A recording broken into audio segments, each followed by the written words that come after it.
Welcome in, everybody, to the Farzy Show. My name is Mark Farzetta. This is the Steven Singer studio. And for those on the podcast that might have watched the interview with Clay Harbor, I took away the backdrop. I had to build this. I just couldn't take it. The Eagles are in the playoffs. The Eagles are going to the NFC Championship game on a route of the New York Giants. I did not see the route of the New York Giants coming, but yet there it was. The Eagles played perfect football. The Eagles were incredible, and we'll break down that entire game. We will have our fun with that game. We will highlight that game and everything that Jalen Hurts did well, everything Kenny Gainwell did well in that game. We will break it all down and what the defense did, what Nick Sirianni had to say. We will have our fun with that.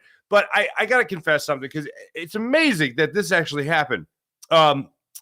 Sorry, to put the capstone on that. So I rebuilt basically the old studio, not in its entirety, but turns out in where the office is going to be, we have we knew we were going to have some stuff to do in the new house.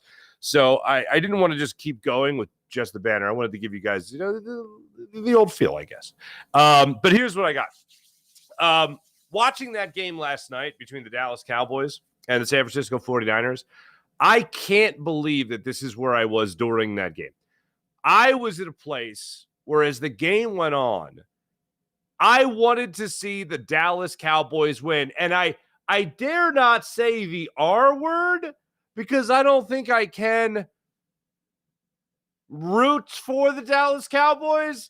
But as that game went on, and it wasn't a blowout, and it wasn't the San Francisco 49ers in control throughout the entire game, a play here, a play there, maybe the Cowboys take the lead again, maybe the Cowboys ended up winning that game, maybe Dak Prescott doesn't keep throwing interceptions like he's been doing at an alarming rate for the Cowboys since he came back from his injury.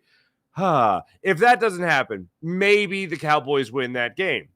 And I couldn't wait. I was dying to see it. I was thinking to myself, that scenario that I've laid out for you guys over the last couple of weeks of the Eagles going through the Giants and then going through the Cowboys en route to a Super Bowl where maybe they then beat Doug Peterson, where maybe they then beat Andy Reid. What a scenario that would have been. And as I said last week, I don't think there would be if there was ever a time where the Super Bowl wasn't the biggest game of the year for a franchise that was playing in it, maybe it'd be Eagles-Cowboys NFC Championship game, and anything that happened after that would just be gravy. We might even throw ourselves a parade. Just kidding. But you know what I'm saying. But watching the Cowboys last night, as I was like, oh my God, hey, what if the Eagles did do this? What if they beat the Giants and they beat the Cowboys in the NFC Championship game? How great would that be? As I'm watching it, the Cowboys start to implode. Absolutely. And I was like, what was I even thinking? What was I thinking? That the Cowboys would keep it together enough, that Mike McCarthy would be a good enough head coach to keep this team together and manage the clock well towards the end of the game, and actually Dak Prescott would have thrown an interception. What was I thinking? There was no chance the Cowboys were ever playing in the NFC Championship game. What? They wet the bed last night. And it wasn't just the kicker. Oh, my goodness gracious. Mike McCarthy wasting time before the final punt they had, not calling timeout. That would have been extreme to call timeout in that situation, but not allowing that punt team on the field immediately, punting to begin with. I understand deep in your own territory, 4th and 10. Yeah, not the worst decision to punt, but you got to know what you're going to do before it happens. Like any little leaguer in baseball knows, hey, before the ball's hit to you, what are you going to do with it? Hey, Mike McCarthy, if it's 4th and 10, what are you going to do? I don't know. The clock's ticking. Do you want to use the 2-minute warning? Do you want to use your 3 timeouts? You make the decision faster. So I'm just sitting there as a guy who has never been a big Mike McCarthy fan, and a guy that when he was hired in Dallas was like a lot of you, just waiting for that moment where he was going to screw the pooch. Oh, and the pooch got screwed. Waiting for him to make a decision on what was going to happen. And seeing him on the sideline, I got the shot of him on the sideline of him like, hey, come on up. No. All right, fine, come off. And we'll send the punt team up. Oh, man. If you're a certified Dallas Cowboy hater, you just – oh, man, you ate that up. Oh, you ate that up. Oh, so beautiful. And then, the 49ers do you a favor. They don't get out of bounds, right? They end up giving you the ball back. You get the ball back. And what was supposed to be, and I remember this now, because I heard him say it again. Was it pitchy pitchy woo woo? Is that what our man SVP calls it? Pitchy pitchy woo woo. The Cowboys obviously go to set up the little pitch. Dalton Schultz doesn't. He gets out of bounds. He steps out of bounds. He doesn't make that catch. That was hilarious. Oh, that's so beautiful. And then the pitch woo woo starts up, right? And they the play is that they're trying to get in position for a Hail Mary. Did not do that. Epic fail. And Dalton Schultz not staying in bounds was a big part of that. And the Cowboys have to. They don't get out of bounds with forward progress to stop the clock, which again is hilarious. And then the Cowboys set themselves up to do all the old laterals, or in this case, pitchy pitchy woo woo. And they're setting up, and they can't. Oof. Dak Prescott drops back, fires short to Ezekiel Elliott, and Ezekiel Elliott promptly gets tackled. End of the game. 49ers advance to face your Philadelphia Eagles in South Philadelphia Sunday, 3 o'clock in the NFC Championship game. Mwah! It's a beautiful thing. And to watch that Cowboy team just absolutely implode. I think Michael Kist, who used to write for Bleeding Green Nation, summed it up really well. You wanted to see the Cowboys and Eagles in the NFC Championship game, but watching them not make it to the NFC Championship game in the manner in which they didn't make it to the NFC Championship game was, if you're a South Park fan, Eric Cartman drinking the tears of his enemies. Tears of unfathomable sadness. You know what I'm saying? Oh, absolutely incredible. Absolutely incredible to watch the Cowboys lose in the way they did that yesterday. It was fantastic. But what was more fun than anything, was watching the way the Philadelphia Eagles dominated the New York Giants. And I did not expect them to dominate that game in the manner in which they did. That was perfection. And I should have known better, because all week I was saying you were going to get the MVP version of Jalen Hurts. And if that was going to be the case, then we're going to stand a chance. And, as you're watching the game, it's like if you bet the game, you're like, well, of course, Boston Scott's going to score that anytime touchdown. I should have bet the anytime touchdown. Like, you go through those things if you bet a game, Well, if you make a prediction, it's a similar thing. You want that prediction to come. You still want to be right, but there are instances where you hope that you're wrong. And this was an instance where I hoped that I was wrong. I thought that the Giants would cover. I thought the Giants would have a backdoor cover in this game, and that turned out not at all to be what happened. and a lot of times you got to root to be wrong, and this was an example of me rooting to be wrong. A 38-7 dominating performance over the New York Giants. Nick Sirianni taunting the New York Giants with his play calling, whether it be a 2-point conversion attempt, but not really, but sort of, at least to line up like that. Ballsy. Calls the timeout, kick the PAT. Having Boston Scott finish off a phenomenal drive by Miles Sanders, who had, 6 consecutive rushes on that drive, and he calls it Boston Scott. Miles Sanders said after the game, I guess I was tired. He knows what he was doing. Nick Sirianni knew what he was doing. He was goading Wink Martindale. It was glorious. Oh, you don't think he's you don't think he's a giant? You don't think he's a giant slayer? You don't think he's a giant killer? Really? He's got 2 touchdowns on you. He's got 2 touchdowns on you now, Holmes. Yeah, he's a bit of a giant killer. I tweeted out during the game. Actual quote from Wink Martindale: Boston Scott is not a giant killer. What has he got now? 10 touchdowns in 7 games against them? Yeah, I'd say he's a giant killer. I got Giants fans getting my mentions. They tweeted back, oh, geez, a 3rd-string running back. Not the question. Not the question. Stay on point. I know you got to grasp at straws to try to find out what the hell's going on. I know you got to grasp at straws to try to find something to trash talk about, but that ain't it, brah. That ain't it. It is not an opinion. It is a statement of fact that Boston Scott spanks your ass. We did get to watch the MVP version of Jalen Hurts in that game. And, man, it was good to see him again. At that level, great to see him again.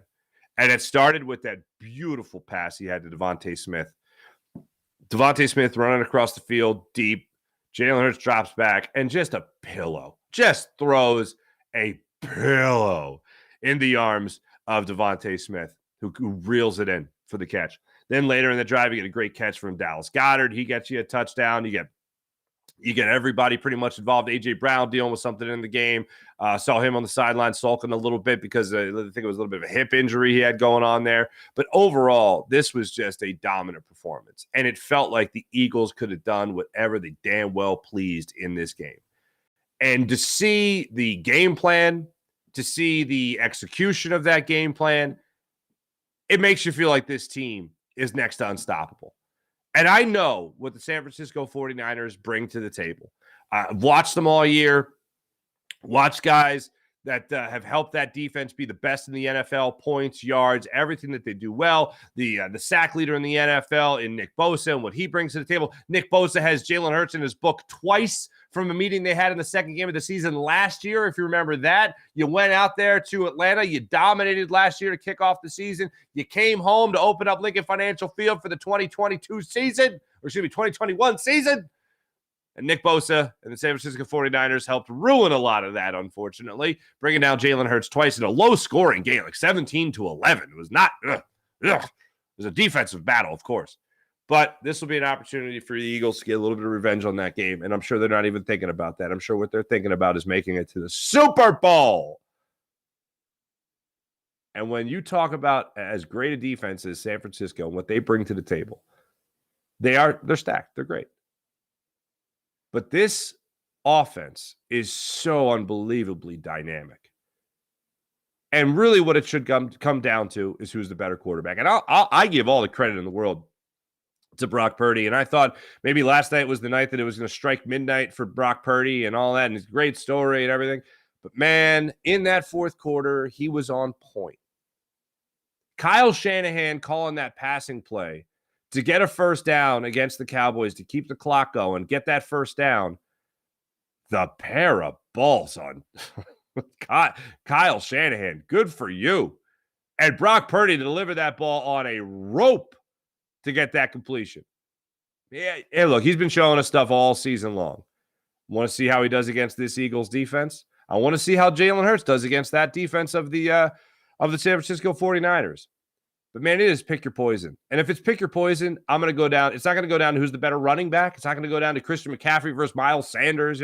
It's going to go down to who's the better quarterback and how the quarterback beats the defense in front of him. It's going to be a hard train to stop, especially on the road.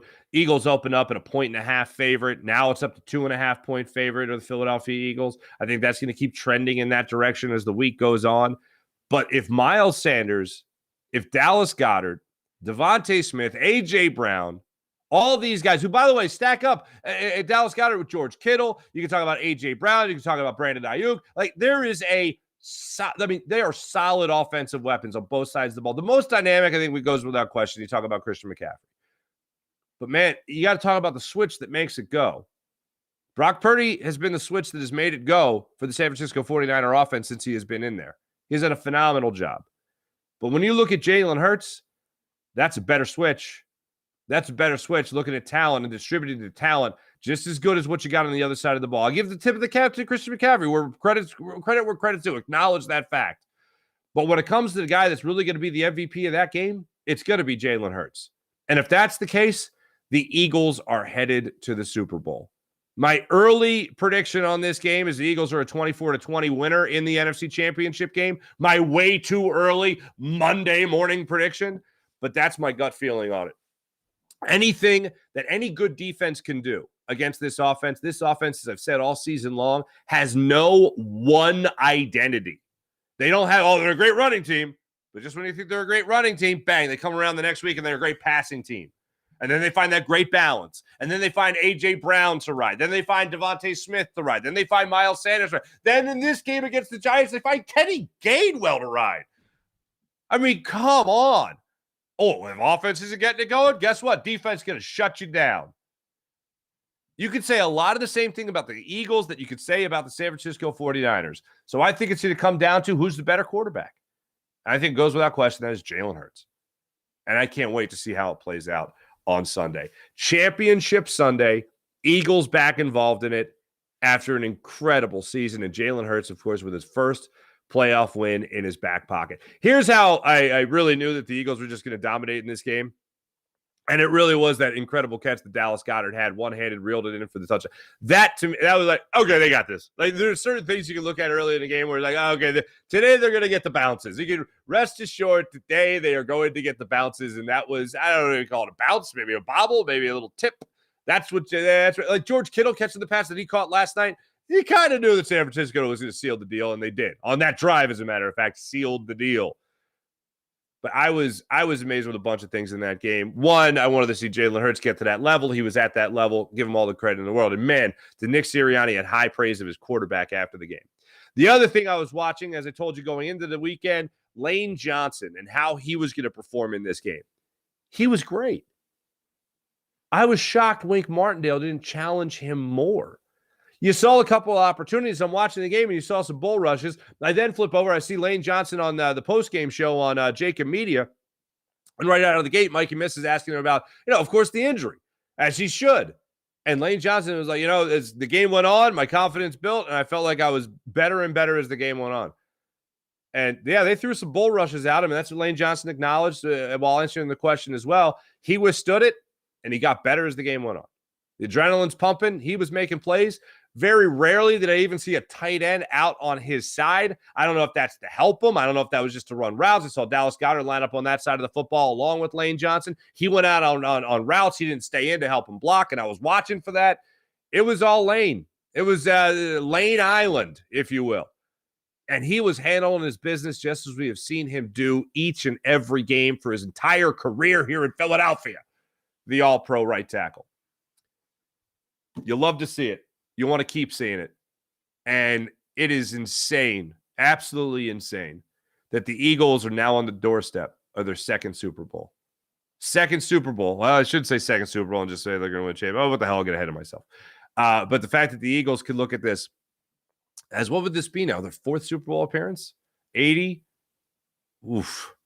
A long drought. Oh, man. 04 to 05, obviously. Oh, pots and pans, man. It's insane. Absolutely insane. Second Super Bowl victory could be for the Philadelphia Eagles. And after growing up, and you guys know I wasn't around in 1980, so I didn't know what that was like. And then 04, they finally make it to the Super Bowl.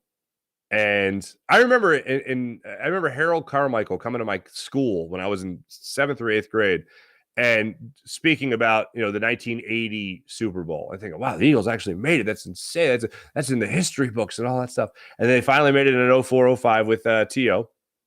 Nice long drought in the middle there. And they win in 2017. And then they have an opportunity to go back.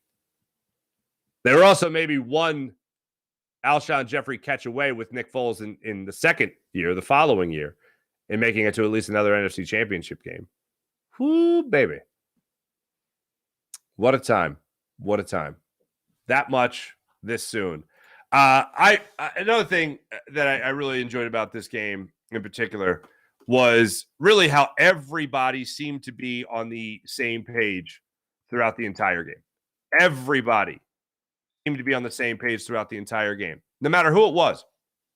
Whether it was Jalen Hurts with his receivers, whether it was Miles Sanders in the offensive line, whether it was Hassan Reddick at the line of scrimmage, whether it was Josh Sweat at the line of scrimmage, Fletcher Cox, Javon Hargrave, all these guys on the same page. James Bradbury coming up with an interception in the playoffs against his former team. Darius Slay turned around just at the right moment to not get a pass interference call. It was close. But everyone seemed like they were playing on high gear. Having Chauncey Gardner-Johnson back for this game as well. He was playing at a high level. Reed Blankenship getting into the backfield to stop Saquon Barkley. I mean, what a year Reed Blankenship has had, not just in getting the opportunity to play, but capitalizing on the opportunity to play. This guy's got Aaron Rodgers in his book for an interception, for his first career interception. This guy has a tackle for loss in a playoff game against Saquon Barkley. Keep eating, Reed Blankenship. So many guys stepped up really throughout this season. Reed Blankenship's one of those guys that was, without question, well under the radar before the season started. You were talking about Reed Blankenship. Maybe you were talking about him a little bit after the third preseason. Hey, this kid deserves a roster spot. Guess what? He got himself a roster spot. To watch this team come together the way they have all season long, to watch them support one another the way they have. I mean, after the game, Miles Sanders was talking about Kenny Gainwell like he's his best buddy. Seeing Kenny Gainwell go for under 100 yards in his first playoff game, his first 100-yard game in the playoffs, mind you, is deserving nothing but praise from RB1 in Miles Sanders. You love to see it. You want to keep seeing it all season long. And I can't wait for Sunday. Like, can it be a Saturday game? Can we get another Saturday game? Can that happen, please? By the way, so as you guys know, most of you guys know, I am once again the PA announcer, the public address announcer for the Philadelphia Wings, lacrosse, indoor lacrosse, box lacrosse, if you will. I love it. It's a fun job. And I'm on my way into the stadium, the arena on Saturday. And there's a long line of traffic going into, and I left early, because I wanted to make sure I made it in. I wasn't sure what the tailgate scene was going to be. And there's this long line, and I go to this has got to be for tailgaters just waiting to get in. So I kind of go around, right? And I show my credential, and the guard is like, yeah, just 1 second. I see you. He gives me a thumbs up, even a smile and a wave, which was nice. And I see all these people all of a sudden. I swear, I'm like looking at because I'm making sure I'm not like hopping the line in front of like any player, any coach. I'm just not hopping the line out of nowhere. And all of a sudden they pull out their phones. Everyone. I just see they start pulling up their phones and they show their phone. And I'm like, I guess they got they had to download their parking credential. I don't know. So I go in. They let me in. It was nice. I sit down. And one of the spotters for the Wings leans over to me and goes, hey, did you see what guys are doing to get into the parking lots early for tailgating? And I'm like, no, what? They're buying Wings tickets because the Wings moved their game from 7 to 1 o'clock in the afternoon against the Toronto Rock. And people were buying Wings tickets just to get into the parking lot to set up their tailgates so they'd have more time to party ahead of the Eagles-Giants game. That is innovation. So the next thing I see, Sal Paolantonio is reporting it on ESPN about that very thing, about how Eagles fans are buying Wings tickets so they can get in the parking lot early. So then maybe 10 minutes later, the doors officially open up at the Wells Fargo Center. We're done our rehearsals. We're done our air check, or our mic checks, whatever. And I just start seeing an influx of Eagles sweatshirts, Eagles jerseys. I see the Wings jerseys, of course, because there's some diehard Wings fans out there, as we all know. And I'm like, this is incredible. And I'm like, what a great opportunity. The Wings are getting this extra audience here. This is going to be great. And they didn't play well. But anyway, I was like, good for you, Philadelphia. Find a way. Nature finds a way. Absolutely incredible. Absolutely incredible. I do got the chat check cooking over here. We'll get to that in a second. That's all, man. We bumping in the chat today. We bumping. So we'll get to that in just a second. But before we go any further, I do want to tell you about Steven Singer, the other corner of 8th and Walnut, right there on Jewelers Row. The other corner of 8th and Walnut offers the perfect price each and every day. By the way, it's January 23rd already. Okay? January 23rd. Now, what does that mean? That means Valentine's Day is just around the corner. Looking for diamonds, looking for roses? Steven Singer Jewelers has got you. One place, one price, the perfect price each and every day. Online at IHateStevenSinger.com. That's IHateStevenSinger.com. Always fast and free shipping at IHateStevenSinger.com. Manscaped, 20% off, promo code Farzy. That's 20% off, promo code Farzy at Manscaped.com, and free shipping when you use promo code Farzy at Manscaped.com. Join 4 million men worldwide who trust Manscaped and their skin-safe technology that helps you manscape with confidence and comfort. Also, let me tell you about the great people at Freestone Farm CBD. Freestone Farm CBD. You like CBD? Use CBD? You want to try a different CBD? How about 20% off your CBD when you use promo code Farzy? You'll enjoy the tropical tasting Bayox that clocks into a chart-topping 24.1%, and Super CBD, which is half Hindu. Kush. That's the first Kush in the new house. Huh? So, yeah, enjoy all that Freestone Farm CBD has to offer. And PHL Sports Station, Philadelphia Sports Station, enhancing your Philadelphia sports fan experience across all social media and blogs. That's PHLSportsNation.com. Now let's get into the but before I get to the chat check, I want to make sure I get you guys all this fun stuff here, okay? I want to make sure I get this to you because there's a couple of things from the post-game press conferences that I want to make sure I get to. First off, and I say this all the time, what Jalen Hurts brings to the table is a leader. Miles Sanders got asked after the game how Jalen Hurts has changed from last year to this year as a leader for this football team. He's gotten more vocal, but he's also an actions guy, like you said. Everybody knows what type of guy he is. He's in that building all throughout the day, every day. Tomorrow, I'm pretty sure he's going to be in the building all day. It's just that type of vibe that we see, and it's a lot what people don't see. So, but we see that, and that's what you want from your leader, your number one guy. So. He puts his heart out into this stuff. He eats, sleeps this stuff, and we see that, and I respect that, me personally, and I do whatever. I give an arm and leg for that guy out there. So, and I know he'll do the same. I'd give an arm and a leg for that guy, and I know he'd do the same. You love it. You absolutely love it. These guys want to play for one another. It really, I mean, I think any great championship team, any championship team, I mean, even looking back in the 93 Phillies that didn't win it, right? That team would have died for one another. They loved each other. I mean, you look back on the High Hopes documentary, great teams are playing for one another. And that's what this team is doing. It's amazing. And I mentioned already Miles Sanders rooting for Kenny Gainwell when he got his touchdown, when he got his 100-yard game, and how great that was, how excited he was for Kenny Gainwell. You love to see it. And that's what this team does.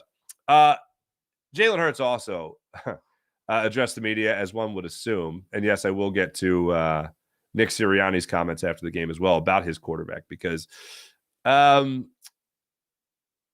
to be fun police, but there was one thing that Nick Sirianni said was a little too far. But we'll get to that in a second. Here is Jalen Hurts talking about the pursuit of perfection all year long.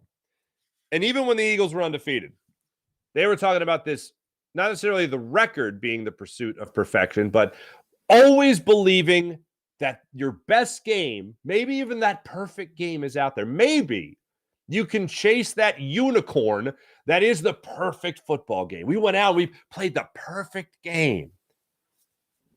It's never going to happen. There's always going to be an incomplete pass that you wish you had back. There's always going to be a run by a running back that's like, I should have cut it inside. I should have cut it outside. A defensive player, same thing. There's going to be that one thing where it's like, I should have done this, right? A.J. Brown, 3 touchdowns. Should have had 4. That was his attitude earlier in the season. They're always going to be in pursuit of that perfect game. So after the game, Jalen Hurts got asked about just that thing, about, hey, basically being in pursuit of that perfect game, and whether or not those guys are hitting a pinnacle yet. And here's what Jalen Hurts had to say about it. It's an eagerness to accomplish what we want to accomplish, and that's a day-by-day thing. Every team comes into this thing searching for, trying to accomplish the same thing. Now, once you climb that mountain, it gets harder. It gets more treacherous as you get to the top. But we take it day by day. We just take it one step at a time, one play at a time, trusting the process of getting better every day, and we let that handle itself. Let's try to get to that mountaintop. Then the other thing that he said, and I think that's absolutely right, the other thing that he said was, and it's become a huge thing, is it's a Philly thing. The Eagles have branded it, merchandised it, the whole thing. It's a Philly thing. And I think everyone wants to be proud of, obviously, their hometown or their area, whatever. There is such an extreme parochialism to Philadelphia that I think is different from everybody else. New York definitely has their own branding. New York definitely has that kind of proud to be a native New Yorker, that whole thing, a Boston, go from Boston, right? Everybody has that kind of thing. But New York is Philadelphia is something different than New York. It's something different than what you have in Boston, where there's this extreme parochialism that we have in this area. And I don't know if it's because of our very specific neighborhoods. I don't know what it is. Our sections of the city, our suburbs, all that stuff. I say womp womp because now I'm in the suburbs. 20 feet from the city border, 20 feet. Anyway, but that's, I just think there's, for whatever reason, that's what we are here. And when you brand something a Philly thing, that does make it special. Usually when you actually name it, it's a Philly thing, and not give it something more specific, like referencing, Broad and Pattison or something like that. It doesn't sound as good. But with the Eagles, it just fits well. It's a Philly thing. And Jalen Hurts talked about that very thing and how it's related to the fan base after the game. It's exciting. You know what I'm saying? I didn't know they would take the Philly. It's a Philly thing and run with it, but it's truly a Philly thing here. It's truly a Philly thing, and the special type of support we have, the spirit and pride behind what we're doing. We just want to continue to do good things for the city. Before the movie Rocky came out, but from everything I've heard from older generations of my family, that's always the way Philadelphia has been. Chip on their shoulder, underdog mentality, fighting, scrapping, blue collar, all that stuff. That has been Philadelphia's MO forever. Absolutely forever. Since Ben Franklin said, you know what, Boston sucks. I'm going to Philly.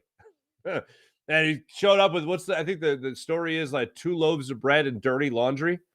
Shows up to Philly and then became this huge success. It's an unbelievable thing. And Jalen Hurts talking about it after the game and how special it is here and how much this team takes to the city and how much this city takes to the team. And you could just dispel it by saying, oh, it's a winning team. Of course the city's going to take to it. And this is a football town above all else. Of course we're going to take to it well. Yeah, for whatever reason, you feel like you know these guys. I talk about it a lot with the Flyers, actually. Anytime I would host an event with the Flyers, people are always, autograph signing for whoever. I remember I was hosting an autograph signing for Max Talbot, okay? Former Penguin, former Flyer, right? He was doing a signing. People are pulling me in and saying, hey, look, I want to show you this picture. This is when my dad was sick in the hospital, and there's, Bobby Clark, and there's the Hound, and all these guys visiting him in the hospital. There's stuff like that seems to be intertwined with the Flyers above all else, especially those 70s Flyers. But this Eagles team, the 93 Phillies team, these are teams, the 01 Sixers, those are teams that the community identified with above all else. Now that you could say that they're all winning teams in terms, not necessarily just winning a championship, because they didn't, but just in terms of the fact that they had successful seasons, they had solid seasons, they had great seasons. For whatever reason, they've identified with this fan base. And this team, this young team, Jalen Hurts in particular, young quarterback, 24 years old, identifying greatly with this city. And look at his career. Underdog through and through. Couldn't do it at Miami. Couldn't do it at Alabama. Went on to Oklahoma. Couldn't do it at Oklahoma. Got a second round draft pick. I hated the philosophy of drafting a quarterback. Like most of you. Howie Roseman did what? He drafted a quarterback? I was like a lot of you in that situation. Jalen Hurts didn't start out well here in Philadelphia, at least not with that draft pick. Then he gets an opportunity to play, plays well, earns the starting range for the following year, and it's not even a full guarantee that he's going to be your starter. There's Deshaun Watson news. There's Aaron Rodgers. Oh, I'll play this year, then you trade for Aaron Rodgers. Russell Wilson was supposedly being courted by the Eagles at the Combine. The day Howie Roseman was supposed to address the media in Indianapolis, there's stories about Russell Wilson. Right before he signed with the Denver Broncos, maybe using the Eagles to drive up the price a little bit. Jalen Hurts said through the entire time, I'm above it all. And you know what he was? Because you know what he did? He worked his ass off. I can only control what I can control. So you know what he did? He made sure the best version of himself was put forward for this season. And boy, is he going to cash in on that. Oh, man. Just making it to the NFC Championship game is something. That's something. Make it to a Super Bowl? That's something. Win a Super Bowl? Historic. Jeffrey Lurie's going to have to take out a loan to sign Jalen Hurts to a, let's see, with the way quarterbacks are playing now, 20-year contract. Absolutely insane. So let's get to what might be a little too far. Okay? A little too far. Here is Nick Sirianni after the game. And Nick Sirianni after the game was talking about Jalen Hurts and everything that he brings to the table, including the run game and whether or not he was 100% healthy going into this game and could do everything in this game. So here's Nick Sirianni starting off by talking about Jalen Hurts' impact on the run game, not just for himself, but for Miles Sanders. And he starts comparing it to some basketball players. Take a listen. Always going to help the running game big time because of what he can do and the threat that he poses back on the backside. Even if he's not carrying it, right? Even if he's not having runs to him and thanks, Bob, and everything like that, he's still going to affect the game. And that's what he did, right? He affected the game because he demands attention on the backside, and right, not that, but he runs the show out there, right? He's like a point guard, right? And so he's getting us to good checks. We have checks on. The quarterback's got to go in there and help with those when teams pose issues like that. And Jalen was, he was like, he's like Iverson. Was Iverson a shooting guard or a point? Who was he? Shooting. Who's our best point guard ever? I'm sorry, I don't know that. Who? There's like Mo Cheeks out there. All right. I'm sorry, I don't know if Philadelphia 76ers did pass. It's fine. We forgive. But okay. That is how Jalen Hurts can play. He can be Allen Iverson and he can be Mo Cheeks. He can be the guy that scores and he can set you up to score. And I think that's what makes a great quarterback. And you saw a couple of different times in the game. He scrambled, he ran, and that was fine. I thought there was one play that he got landed on, and everyone held their breath for a second. I know I did. Seth Joyner, I was watching the game with him and Gunner and Mikey Miss and Devin Caney for Jacob Media. And Seth's like, watch how he rolls here. Watch how he rolls here. Roll in the last second, so he wouldn't put all the weight on his shoulder. And it still made me nervous, but whatever. But that's what Jalen Hurts does. That's that versatility. That's why when I talk about this team having no one true identity, that's what makes them so absolutely vicious, and it starts with their quarterback. It starts with the on-switch to this great system named Jalen Hurts. As Nick Sirianni went on, he got asked a question by the great Sal Palantonio, and it was about the emotional lift that it gives this team with Jalen Hurts out there on the football field. And here's how Nick Sirianni answered that question. So already in the back pocket, just so we're keeping score, Allen Iverson, Mo Cheeks, and then he went, pots and pans. Did Nick Sirianni hot take us? Did Nick Sirianni go top shelf with his compliment here? Here is, after the game, Nick Sirianni talking about who Jalen Hurts reminded him of when it comes to the emotional lift of his football team. To have him out there is like, I know this is high praise, but to have him out there is like having, I shouldn't even go there, but like his having like Michael Jordan out there. Like, he's your leader. He's your leader. He's your guy. He's your, like hopefully that's the biggest respect I can pay to him, comparing to his ability to being on the field to a Michael Jordan type. Like, this guy leads, he brings this calmness to the entire team. He plays great football. He's tough as they come.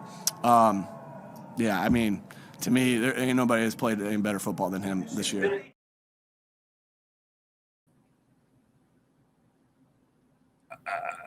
Okay.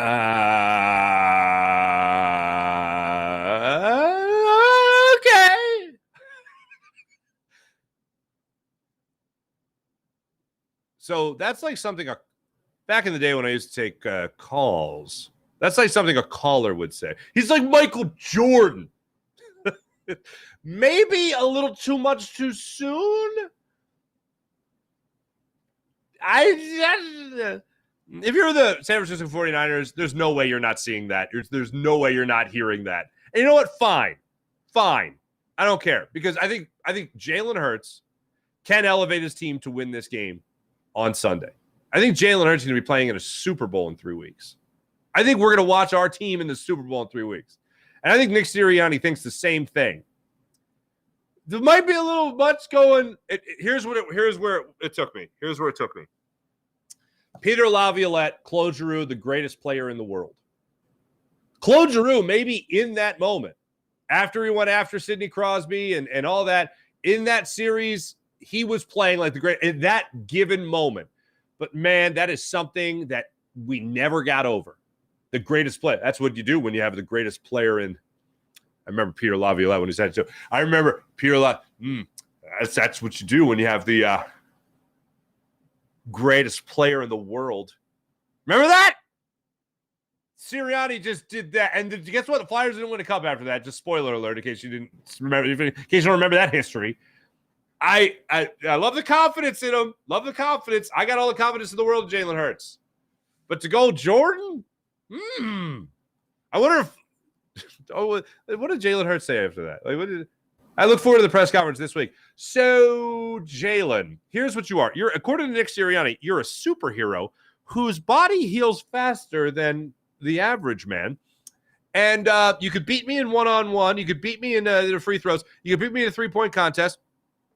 You heal faster and all that. And you're Michael Jordan. Does your coach does he just say, I love you? Does Nick Sirianni just, I love you, say it back? Does he just say that? Is that what it, I love you? And then Jalen Hurts, I like you? And I think we've got a bromance going on between head coach and quarterback. And as far as I know, I think it's a respect thing from the quarterback to the head coach. I think the head coach loves his quarterback. If you guys ate cereal, he'd eat faster than you. All right, I'm morphing into game cap. Anyway, I thought that was a little much. Fun. Don't want to play fun police, but okay. All right. Okay. Yeah. There you go. Is it time for the chat check? I believe it's time for the chat check. Is there one more thing I think I got? No. Yep. Boop. All right. On to the chat check. Let's get to the chat check. See how you beautiful people are doing today. Kevin, good morning. What's popping? Nice to see you. Mo Horton. What's up? Mo, indeed, the Philly thing. Fly Eagles, fly Farzy. Damn right. Clay. Is there going to be a show today? Yeah, sorry. Way late. I had issues recording some of the clips. So, had that scusi. April, good morning, April. Bring on the Niners. Clay, I didn't watch the game against the Giants. You're welcome. Clay has pretty much certified jinx. He's been a certified jinx, unfortunately, but appreciate you helping out. George, what's up, George? Ha, Root, well played. April, Clay, good point. But that play was hilarious, man. Morning, all. Good morning, Sean. Random Anton. Now the Niners fans are talking spicy. Could you imagine if the Eagles played 45 minutes to an hour outside Philadelphia? If they played across the bridge in South Jersey, we'd lose our minds. Niners fans going crazy. Nah, my team's going to win. Nah, let me write code. That's a Niners fan. 0-0-0-1-1-1-1-1-0-0-0-1-1-0-0-0. Let's go Niners. All right, sorry. You know what? That's anti-nerd. I don't want to be anti-nerd. Okay, I'm inclusive. What the hell? As I do that, the nerds have invaded my computer. Please stop. Manage. Get out of here with your jibba jabba. There we go. I figured it out. Sean Gillespie, I hope Mike McCarthy will sign a big deal with the Mihai. What's up, Mihai? Morning, everybody. Morning, Mihai. Cowboys NFC title drought still alive. Niners save America again. We got to stop their run game and force Purdy to throw. We got this. It's a Philly thing. Damn right. Oh, yeah. How about Pollard? Wonder if Pollard's still going to get that franchise tag. It's possible. 9:30, I think. Stupid work. I'll definitely be watching the clips tonight. April, enjoy. Dan Schwartz, what's up, Dan? I want to acknowledge something publicly. Dan, when I did the show with the dinosaurs in the back last week, in our friend's kids' playroom, Dan and I wore the it was a Henley, I believe, is the title of that, is the name of that shirt. And Dan's like, Mark is more buttoned up to go to sleep than he is to do the show. And he's not wrong. I laughed my ass off at that. Skip loves Jalen. Yeah, right. That's right. Skip Bayless does love Jalen. Yo, Maurice Graham. What's up, Maurice Graham? Dallas season starts. Win some games. Fans get their hopes up. We dem boys choke in the playoffs. Repeat cycle. Dan Schwartz, you beautiful bastard. You're absolutely right.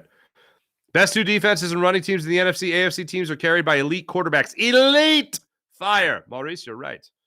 Rome. What's up, Rome? Good morning to you. Love all the remaining teams are being led by younger quarterbacks. April, very true. I do love me some Joe Burrow. I love me some Joe Burrow. Ooh, Burrow hurts in the.